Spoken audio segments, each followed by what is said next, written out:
వికారాబాద్ జిల్లా కుల్కచర్ల మండల కేంద్రంలో ఒక దారుణ హత్య జరిగింది. యాదయ్య అనే వ్యక్తి భార్యని, పిల్లల్ని, వదినను కత్తితో చంపి అతను కూడా ఆత్మహత్య చేసుకున్నాడు. అయితే లక్కీగా ఇందులో నుంచి పెద్ద కూతురు ఒక్కటి బయటపడగలిగింది. అయితే కుల్కచర్లలో గ్రామ పెద్దగా ఉన్నటువంటి వ్యక్తి, అలాగే బీజేపీ లీడర్గా ఉన్నటువంటి ప్రహ్లాదరావు గారు ప్రస్తుతం మనతో పాటు లైవ్ కాల్ అందుబాటులో ఉన్నారు. ఆయన గతంలో కూడా వాళ్ళకి పంచాయతీ చేసినటువంటి వ్యక్తి. అసలు ఏం జరిగిందో ఆయన అడిగి తెలుసుకుందాం. సార్ నమస్తే అండి. నమస్కారం. నమస్కారం మేడం. సార్ అసలు ఏం జరిగింది? యాదయ్య అనే వ్యక్తి ఏ పని చేయడని చెప్తున్నారు. ఇప్పుడే వాళ్ళ కజిన్‌తో ఒక అతనితో మేము మాట్లాడాము. ఆయన చెప్పింది మేడం. ఏంటంటే అసలు ఏ పని చేయడు, ఖాళీగా ఉంటాడు. ఆమెనే ఎళ్లి కొంచెం కూలి పని అట్లా చేసుకొనొచ్చి కుటుంబం మొత్తాన్ని పోషించేది అని చెప్పాడు. మీరు కూడా పంచాయతీ చేశారు. 1, 2 సార్లు ఇష్యూస్ అయితే అని విన్నాము. అసలు ఏం జరిగింది? ఎందుకు అంత దారుణంగా కట్టుకున్న భార్య, 2 కన్నపిల్లలు, వదిన అందరిని చంపితే చివరికి ఆ అమ్మాయి ఏదో బయటపడింది పాపం పెద్ద కూతురు గాయాలతోటి. అతను ఆత్మహత్య చేసుకున్నాడు. ఎందుకు అసలు ఏం జరిగింది? మేడం ఇది గత 4 సంవత్సరాలు 4, 5 సంవత్సరాల నుంచి వీళ్ళ మధ్య తగాదాలు ఉన్నాయి. ఓహో! పోలీస్ స్టేషన్ వెళ్ళిండ్రు. మహమ్మదాబాద్ పిఎస్, కులచర్ల పిఎస్ కూడా వెళ్ళిండ్రు. మైనా పిఎస్ కూడా వెళ్ళిండ్రు. ఓకే. మైనా పిఎస్‌కి వెళ్ళిన తర్వాత బాగా ఇది చేస్తే నేనే అరే బాగలేదు నేను పిఎస్ వాళ్ళకి చెప్పిన.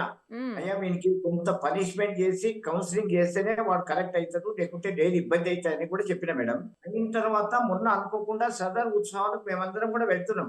వెళ్తూ పార్టీ కార్యాలయం కూర్చొని బయలుదేరి వెళ్తుంటే వాళ్ళ వదినే, వాళ్ళ భార్య, చిన్న కూతురు ముగ్గురు వచ్చిండ్రు.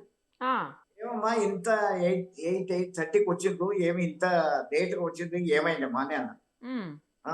సార్ మా భర్త కొడుతున్నాడు, భయపెడుతున్నాడు అని. అదే చిన్నదానికి గొడవ పడొద్దమ్మా మంచిగుంటుంది మీరు అని చెప్పిన.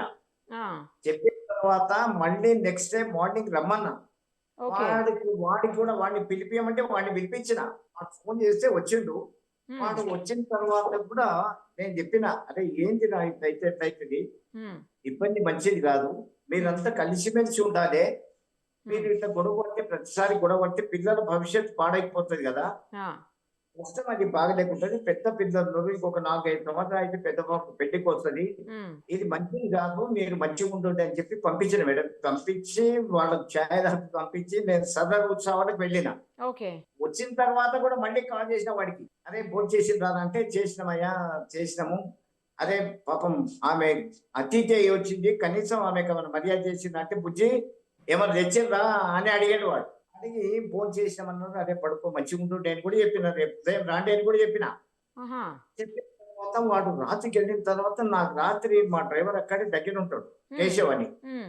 వాడు 3 గంటల ప్రాంతంలో నాకు ఫోన్ చేసిండు. నేను సైలెంట్‌లో పెట్టి పడుకున్నా. ఓకే. ఓకే. 2, 3 సార్లు చేసిండు. హ్మ్. చేసిన తర్వాత ఎస్ఐ గారు చేసిండు. హ్మ్. అదే ఇది ఏంటి అనేది నాకు అర్థం కాక మా డ్రైవరే ఏమన్నా చెప్పకుండా తీసుకుపోయి జీప్ ఎక్కడన్నా గుద్దిండా ఏం చేసిండా అని నాకు అనుమానం వచ్చింది. అనుమానం వచ్చిన తర్వాత నేను మళ్ళీ ఎస్ఐ గారికి చేసిన. ఫోన్ చేసి కేశవ్ ఛార్జింగ్ పెట్టి అక్కడ ఇన్సిడెంట్ జరిగిన ప్లేస్‌లో పెట్టిండు. నేను ఎస్ఐ గారికి చేసిన. చేస్తే అన్న ఇట్లా అయింది. అసలు ఏమైంది ఏం కథ అర్థమైతలేదు. పూర్తిగా అందరిని చంపేసిండు అని. ఓకే. అదే అదే పాపం అని చెప్పి నేను వెంటనే లోపు డెడ్ బాడీలు పరిగికి తీసుకుపోయినా అని చెప్పాను. నేను హ్మ్. సిఐ గారితోని, డీఎస్పీ గారితోని కూడా మాట్లాడినా. ఏదో ఒకటి ఇది కావాలి, ఏం చేస్తున్నారు? నాకు వాళ్ళ బంధువులందరూ వచ్చిర్రు. జూలపల్లి వాళ్ళు. వాళ్ళందరూ వచ్చి "అయ్యా మాకిట్లా చెప్పకుండా డెడ్ బాడీ తీసుకుపోవడం తప్పు కదా!" అది ఇది అంటే, "అయ్యా వద్దు బాలేకుంటది. గొడవ పెట్టుకోకండి. హ్మ్. ఇన్సిడెంట్ జరిగింది ప్రత్యక్షంగా అర్థమైతున్నది. అదే. అదే. ఆ పాప అందరిని చంపిన తర్వాత ఆ పాపని చంపుదామని కూడా ప్రయత్నం చేసిండు వీడు. ఈ పాప పాపం ఏదో పారిపోయి ఇక్కడ 108 వాళ్ళకి ఫోన్ చేసింది. 100కి డయల్ చేస్తే పోలీసు వాళ్ళు వచ్చిండ్రు. అంత లోపలనే అందరు పోలీసు వాళ్ళు వచ్చి ఇది చేసి డెడ్ బాడీలని మార్చరీకి తీసుకెళ్ళిండ్రు. ఓకే. ఎలా తప్పించుకుందండి ఆ పిల్లొక్కతి? ఆ పిల్ల తప్పించుకున్నది. మొత్తానికి ఆ పిల్ల స్పృహ తప్పి పడిపోయింది. స్పృహ తప్పి పడిపోయి మెల్లగా బయలుదేరి పక్కకెళ్ళిపోయింది. పక్కకెళ్ళిపోతూనే నయం వాళ్ళంతా కూడా కొంత కాపాడి 100కి ఫోన్ చేసి అంటే అర్ధరాత్రి పోలీసోళ్ళు పూట వచ్చిండ్రు. కదా! పగలైతే ఎలాగోలా తప్పించుకోవచ్చు. అర్ధరాత్రి కదా జరిగింది ఈ ఇన్సిడెంటు.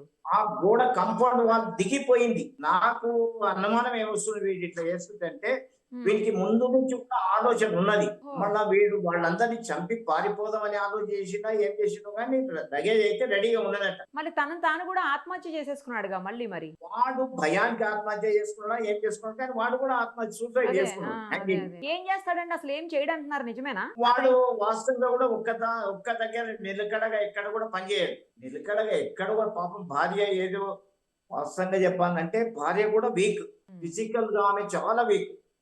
ఆమె వీక్ వీడు అరే ఎట్లా ఇట్లయితే ఎట్లయితే ఇది కనీసం పని చేసి పిల్లల కొరకన్నా పని చేయాలి కదా అని చెప్పిన. నా దగ్గర హాస్టల్లో ఉండండి, 15,000 రూపాయలు ఇచ్చి పిల్లలకు ఉచితంగా చదువు చెప్తా. మరి మంచిగా ఇదే ఉంది కదా, ఇది. మంచిగా చెప్పినారు మీరు. నేను చాలా బాగా చెప్పిన మేడం, ఇక్కడ ఉండమని చెప్పిన. నా దగ్గర హాస్టల్లో ఉండండి, ఇన్స్టిట్యూషన్ మేడం మన దగ్గర కేజీ టు పీజీ దాకా. అరే ఇక్కడ హాస్టల్లో ఉండండి, విద్యార్థులు ఉంటారు, కనీసం వాళ్ళకు ఏదన్నా ఇదేంటి మీరు ఉంటి వాచ్మెన్ దాకా ఉంటుంది, ఇక్కడనే ఉండండి అని కూడా చెప్పిన. మరి ఏం ప్రాబ్లం ఉండడానికి అలాగా పని చేయటం ఇష్టం లేదా ఏంటి అతనికి? వాడు సోమరి మేడం, ఓహో. వాడు తెల్లగా బట్టలు వేసుకొని తిరగాలి అంతే. వాడు పని చేత కాదు వాడి. ఈమె ఉన్నదంటే పాపం భార్య ఏదో పత్తి చేనుకు కలవటానికి గిలవటానికి వెళ్తుండే. అయితే పాపం ఆమె కూడా ఫిజికల్ గా చాలా వీక్, చాలా వీక్. అరే ఎట్లా ఆమె మీద ఏమన్నా అనుమానం ఉండేదా అండి ఇతనికి? ఇక అనే అంటారు మేడం అది, కానీ పాపం ఆ పాప మాత్రం అట్లాంటిది కాదు మేడం. అదేలేండి. ఆ పాప మాత్రం అంట కాదు, ఎందుకంటే పాపం ఉన్నాయం చనిపోయినాం, కానీ ఆ పాప అట్లాంటిది కాదు, చాలా సిన్సియర్ గా ఉంటుండే ఎక్కడ పోయినప్పుడు. తల్లిదండ్రులు లేరా అండి ఇద్దరికిను? ఆ అమ్మాయికి ఒక్కళ్ళ తల్లి ఉన్నారని వింటున్నాము. ఆ అమ్మాయికి వాళ్ళ తండ్రి ఉన్నప్పుడు తండ్రి తల్లి అన్న అందరూ వచ్చారు నా దగ్గరికి గత 4 సంవత్సరాల క్రితం. అప్పుడు కూడా చెప్పినా నేను అయ్యా మంచిగా ఉంటుంది అని. పాపం వాళ్ళందరూ అదే బాధపడుతున్నారు, అయ్యా నువ్వు ఇంత మంచిగా చెప్తే కూడా ఇది చేస్తున్నారు అది ఇది. తల్లిని మాత్రం వాడు పని చేయడు మేడం.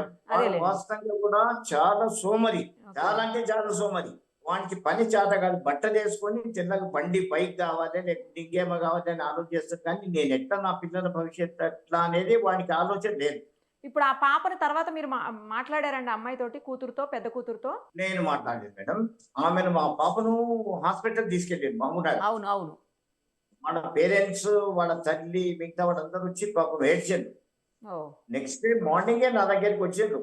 వస్తే నేను ఏదో చెప్పి నేను సిఐ గారితో డిఎస్పీ గారితో మాట్లాడతా, మీరు వెళ్ళండి అని చెప్పిన. అదేలేండి. డిఎస్పీ గారు మాట్లాడితే సార్ మేము ఇక్కడనే ఉన్నాం, ఇక్కడికే పంపించండి, పరిగినే ఉన్నారు ఎస్ఐ గారు కూడా అని అంటే పరిగికి పంపించారు మేడం.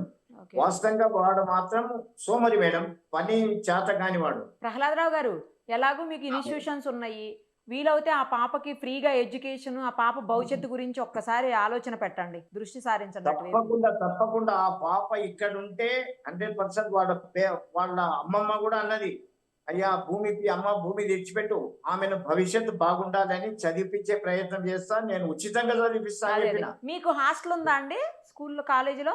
అదే స్కూల్లో హాస్టల్ ఉందా మీకు? హాస్టల్ అకామిడేషన్ మేడం అంతా. మరి అయితే చూడండి, కొంచెం ఆ దిశగా ఆలోచించండి, ఆ పాపకు ఉన్న భవిష్యత్తు కొంచెం. తప్పకుండా మానవత్వంగా 100% ఆలోచన చేస్తా, ఆ పిల్ల భవిష్యత్తు కొరకు నేను తప్పకుండా ప్రయత్నం చేస్తాను మేడం. థ్యాంక్ యూ అండి, థ్యాంక్ యూ సో మచ్. మరిన్ని అప్డేట్స్ కోసం నిరుపమ సుమన్ టీవీ ఇన్స్టా పేజ్ని ఫాలో చేయండి. సుమన్ టీవీలో మీ పర్సనల్ అండ్ బిజినెస్ ప్రమోషన్స్ కోసం కింది నెంబర్కి కాంటాక్ట్ చేయండి.